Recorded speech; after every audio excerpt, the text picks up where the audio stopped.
पिछले एपिसोड में आपने देखा कि ज्योति का बेटा केशव लड़कियों की तरह अपने चेहरे पर मेकअप लगाकर स्कूल से रोता हुआ आया था। उसके बाद उसकी माँ उसे चुप करवाकर खाना बनाने के लिए जाती है। अब आगे। ज्योति, मुझे तुम्हारा परफ्यूम मिल सकता है थोड़ी देर के लिए? ये बात सुनकर बड़े गुस्से में किचन से एक चम्मच उठाकर आती है, लेकिन वहाँ पर केशव बहुत ही ध्यान से पढ़ाई कर रहा था।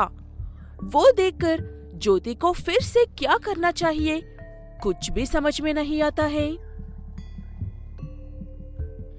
केशव बेटा, क्या तुमने अभी कुछ कहा था मुझसे?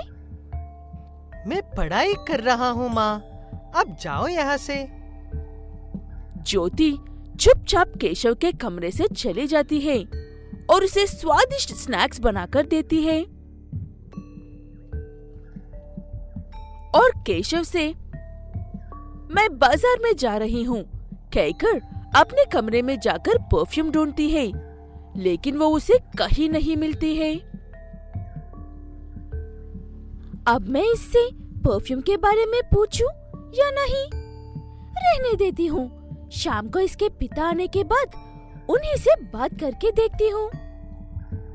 ये कहते हुए ज्योति चुपचाप बाजार में चली जाती है।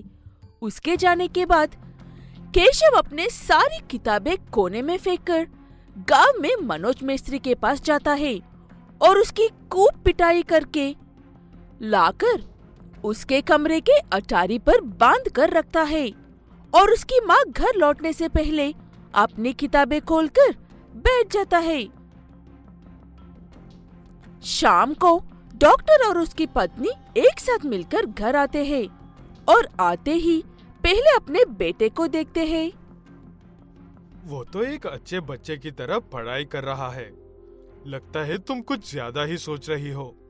भूल जाओ अपनी परफ्यूम और मेकअप वाली बात। ये कहते हुए वो दोनों वहाँ से जा ही रहा था कि उन्हें केशव के कमरे से अजीब सी आवाजें आने लगती है। आवाज सुनकर दोनों झट से अपने बेटे के कमरे में आते हैं।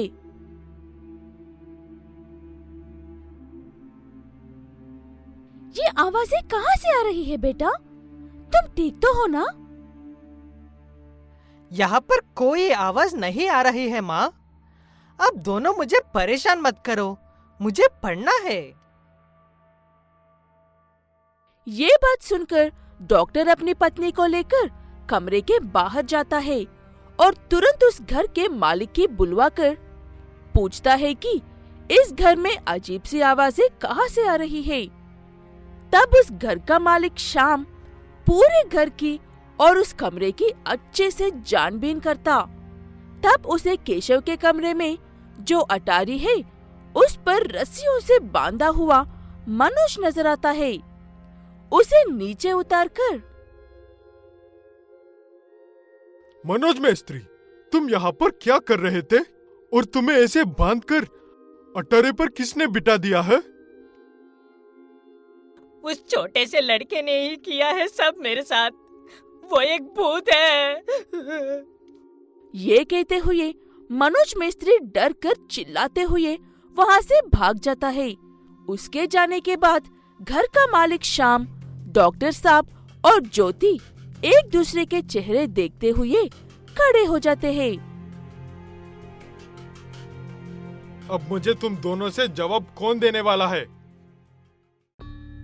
मनोज एक बहुत ही अच्छा मिस्त्री है, लेकिन वो हमेशा नशे में रहता है, इसीलिए उसका कोई भरोसा नहीं है। आप लोग चिंता मत कीजिए, अब से आवाज नहीं आएंगे। ये कहते हुए शाम चला जाता है। ज्योति और डॉक्टर भी अपने कमरों में चले जाते हैं। इतना सब हो रहा था, फिर भी केशव अपनी किताबों में ही डूबा हुआ था। थोड़ी देर बाद ज्योति अपने बेटे को खाना खाने के लिए बुलाने के लिए आती है, लेकिन वो अपने कमरे में नहीं था। केशव, केशव, कहाँ हो बेटा? खाना खा लो, आ जाओ। ऐसे आवाजें लगाते हुए ढूंढ रही थी ज्योति। तभी उसे केशव उसके ही कमरे में अटारी पर बैठा हुआ नजर आता है। तभी ज्योति अपने पति को जोर से आवाज लगाती है। डॉक्टर भाग कर आता है और अटारी पर बैठे हुए केशव को देखकर, तुम इतनी ऊपर कैसे चढ़ गए बेटा? वहीं रुको, मैं तुम्हें नीचे उतरता हूँ। ज्योति, अपने पति से कहो कि मुझसे दूर ही रहे। मुझे हाथ लगाया तो वो अपने हाथ खो देगा। ये बात सुनकर डॉक्टर और ज्योति दोनों ही डर जाते हैं।